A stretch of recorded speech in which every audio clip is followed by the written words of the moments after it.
دوستو، عثمانی خاندان آج کل کہاں ہے اور سلطنت عثمانیہ کے خاتمے کے بعد ان کے خاندان کے ساتھ کیا کیا گیا اور ان کو کیسے کیسے حالات کا سامنا کرنا پڑا تھا، آج اس ویڈیو میں ہم اسی ٹاپک پر بات کرنے والے ہیں، تو آخر تک ہمارے ساتھ رہیے۔ ناظرین گرامی، 1 نومبر 1922 تاریخ اسلام کا وہ سیاہ دن ہے کہ جس دن سلطنت عثمانیہ کا آفیشلی خاتمے کا اعلان کر دیا گیا تھا۔ ترکی سے اس سلطان محمد ششم کی سلطنت کو ختم کر دیا گیا اور وہیں سے شروع ہوئی مصطفیٰ کمال کی حکومت۔ سلطان محمد ششم کو ایک ناپسندیدہ شخصیت قرار دیا گیا اور ان کو اسی وجہ سے ملک سے باہر نکال دیا گیا، جو 17 نومبر کو ایک جہاز کے ذریعے سے مالٹا روانہ ہو گئے۔ ان کے ساتھ ان کے بیٹے ارطغرل آفندی بھی موجود تھے، جو بعد میں اٹلی چلے گئے اور اپنی زندگی کے آخری دن اٹلی میں ہی گزارے۔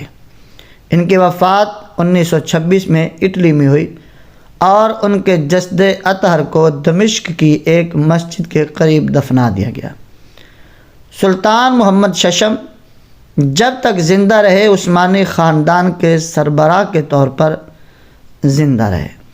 پھر ایسے حالات ہوئے کہ تمام عثمانی خاندان کو، اس وقت کے تمام شاہی خاندان کو ترکی سے جلا وطن کر دیا گیا، یعنی ترکی سے ان سب کو باہر کر دیا گیا۔ دوستو، ایک ایسا خاندان کہ جس نے 625 سال تک اس جگہ پر حکومت کی اور اب اسی کے لیے اس کے ایسے ملک میں، اس کی خود کی بادشاہت والے ملک میں جگہ تنگ ہو گئی تھی، اسے رہنے کے لیے 2 گز زمین نہیں مل رہی تھی۔ عثمانی خاندان خود حیرت میں تھا کہ آخر ان کے ساتھ یہ سب کچھ ہو کیا رہا ہے۔ اس وقت ملک سے جو باہر کیے گئے تھے عثمانی لوگ، ان کے خاندان کی کل تعداد 156 تھی اور ان تعداد میں تمام شہزادے تھے، شہزادیاں تھیں اور بہت ساری ازواج تھیں اور کچھ نوکر تھے جو اپنے مالکوں کے ساتھ کبھی بھی چھوڑنا نہیں چاہتے تھے۔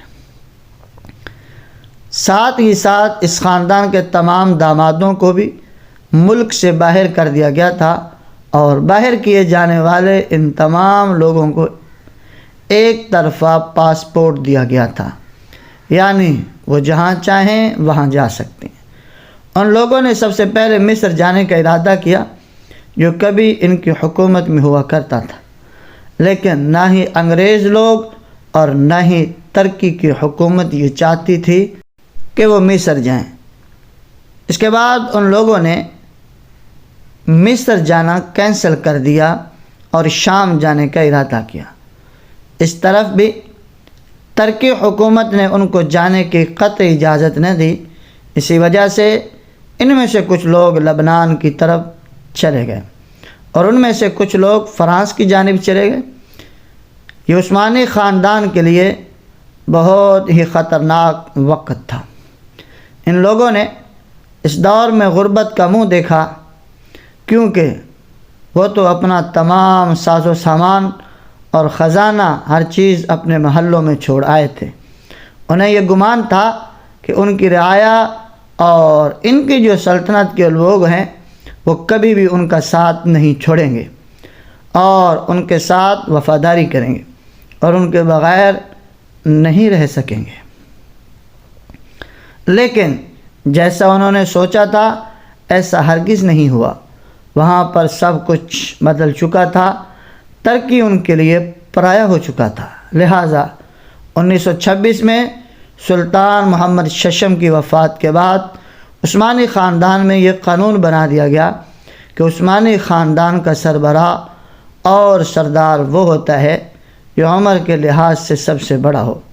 لہٰذا 1926 کے بعد سے ہی بدستور اس پر عمل جاری ہے۔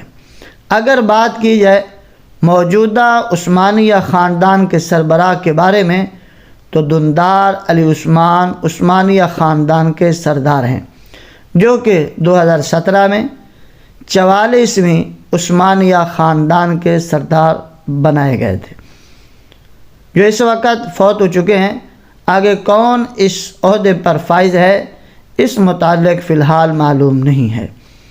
1954 میں عثمانیہ خاندان کی خواتین کو ترکی میں آنے کی اجازت تو مل چکی تھی، اور 1974 میں عثمانیہ خاندان کے مردوں کو بھی ترکی آنے کی اجازت مل چکی تھی، لیکن ان کے خاندان کے زیادہ تر لوگوں نے ترکی سے باہر رہنا ہی پسند کیا، کیونکہ وہ حالات کو بھانپ چکے تھے اور سمجھ چکے تھے کہ ترکی اب کسی اور حالت میں پہنچ چکا ہے۔